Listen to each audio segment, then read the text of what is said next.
Hello बच्चों, स्वागत है आप सबका मेरे यूट्यूब चैनल गौरी मॉनिटर में। आप सभी जानते होंगे कि स्पेशल एजुकेशन के एग्ज़ाम 6 तारीख से हैं, यानी 6 मई से शुरू हो रहे हैं और आप सभी अपनी तैयारी भी कर रहे होंगे। तो आइए, जो बच्चे एचआई से डीएड स्पेशल एजुकेशन कर रहे हैं और सेकेंड ईयर में हैं, उनका पहला पेपर है education in the emerging Indian society and school administration, यानी उभरते भारतीय समाज में शिक्षा और विद्यालय प्रशासन।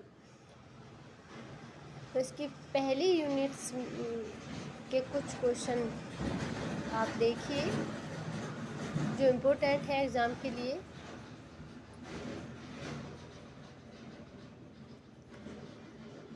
देखिए, शिक्षा को परिभाषित कीजिए। तो अरस्तू के अनुसार स्वस्थ शरीर में स्वस्थ मस्तिष्क का निर्माण करने का कार्य शिक्षा करती है।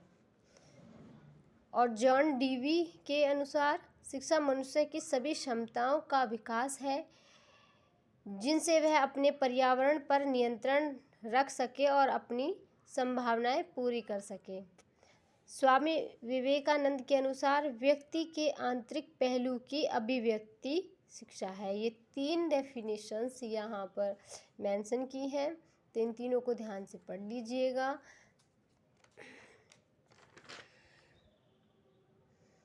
आगे देखिए, शिक्षा का अर्थ क्या होता है।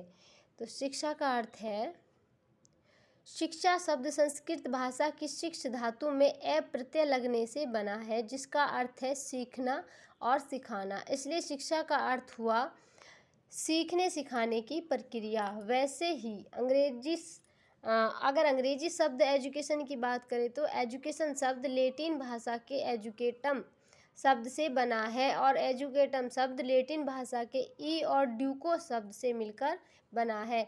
ई का अर्थ है अंदर से और ड्यूको का अर्थ है आगे बढ़ाना। इसलिए एजुकेशन शब्द का अर्थ हुआ बच्चे की आंतरिक शक्तियों को बाहर की ओर प्रकट करना या बाहर प्रकट करना। ठीक है, अगला क्वेश्चन है, शिक्षा का व्यापक अर्थ लिखिए। जे.एल. मैकेंजी के अनुसार व्यापक अर्थ में शिक्षा एक ऐसी प्रक्रिया है जो आजीवन चलती रहती है और जीवन के प्राय प्रत्येक अनुभव से उसके भंडार में वृद्धि होती है। अगला है शिक्षा का संकुचित अर्थ। तो ये है, संकुचित अर्थ में शिक्षा केवल ज्ञान, कौशल और तकनीकी प्रशिक्षण के सीमित प्रयोजनों को समझती है। इस परिप्रेक्ष्य में शिक्षा एक पाठशाला या विश्वविद्यालय के अंदर सीमित होती है जो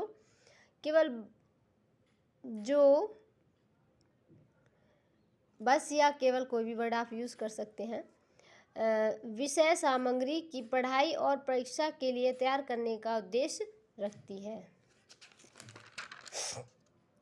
अगला है औपचारिक शिक्षा, फॉर्मल एजुकेशन को परिभाषित कीजिए। औपचारिक शिक्षा वह शिक्षा है जो विद्यालय, कॉलेज, विश्वविद्यालय, इंस्टीट्यूट में निर्धारित पाठ्यक्रमों के अंतर्गत दी जाती है। यह शिक्षा प्रमाण पत्र या डिग्री प्राप्ति पर केंद्रित होती है। औपचारिक शिक्षा वह शिक्षा है जो संगठित शिक्षा संस्थानों में पाठ्यक्रमों के रूप में दी जाती है और उनके नियमित पाठ्यक्रम और परीक्षाओं के आधार पर प्राप्त होती है। यह शिक्षा प्रणाली कई शैक्षिक स्तरों पर प्रदान की जाती है, जैसे माध्यमिक स्तर, प्राथमिक, माध्यमिक, उच्च माध्यमिक और स्नातक स्तर आदि। औपचारिक शिक्षा को एक विशिष्ट पाठ्यक्रम के अध्ययन के आधार पर किया जाता है और परिणाम के आधार पर विद्यार्थी को डिग्री और प्रमाण पत्र प्राप्त होता है। अगला है अनौपचारिक शिक्षा, इनफॉर्मल एजुकेशन क्या होती है या किसे कहते हैं, या इसको परिभाषित करिए। किसी भी तरह आपसे पूछा जा सकता है। अनौपचारिक शिक्षा वह शिक्षा होती है जो बिना किसी संरचित पाठ्यक्रम के आश्रित और स्वतंत्र रूप से प्राप्त होती है। और अनौपचारिक शिक्षा गरीब समुदायों ग्रामीण क्षेत्रों और विभिन्न जीवन स्थितियों में हो सकती है। अनौपचारिक शिक्षा बिना किसी संरचित पाठ्यक्रम के स्वतंत्र से होती है। अनौपचारिक शिक्षा प्रणाली व्यक्तिगत अनुभवों, सामाजिक संवादों और रोजमर्रा में होने वाली सीख के माध्यम से होती है। अनौपचारिक शिक्षा बच्चों को उनके परिवार, समुदाय और पर्यावरण में होने वाली गतिविधियों के द्वारा प्राप्त होती है।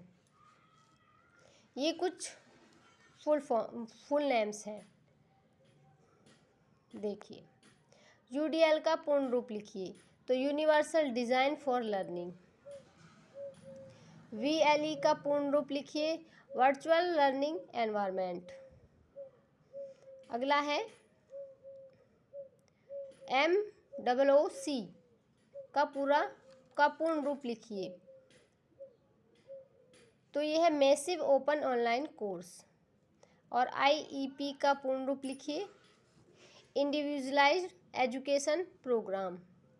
अगर आप नोट्स चाहते हैं तो मेरे टेलीग्राम चैनल को ज्वाइन करें, जिसका लिंक मैंने डिस्क्रिप्शन बॉक्स में दे दिया है। तो आप वहां से मेरे टेलीग्राम चैनल को ज्वाइन कर सकते हैं और नोट्स प्राप्त कर सकते हैं। आप लोगों को वीडियो कैसा लगा इसके लिए कमेंट करिएगा और मेरे चैनल को प्लीज़ सब्सक्राइब करिएगा। और वीडियो देखने के लिए धन्यवाद।